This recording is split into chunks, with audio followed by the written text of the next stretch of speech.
This is the age where Google has replaced books, where emails have replaced letters, where friends are not just in one room, but spread across the entire world. This is the digital era. It's a time when information is power and knowledge is key, when communication is instant and connections are global. We can connect with anyone, anywhere in the world.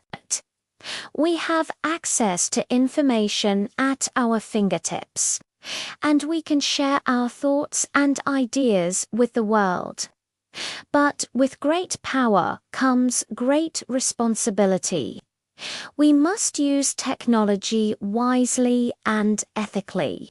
We must protect our data and privacy and be aware of the digital divide. This is the digital era, a time of opportunity and advancement, but also of challenges and change. It's up to us to shape the future of technology and ensure that it is used for good. Are you ready to join the movement?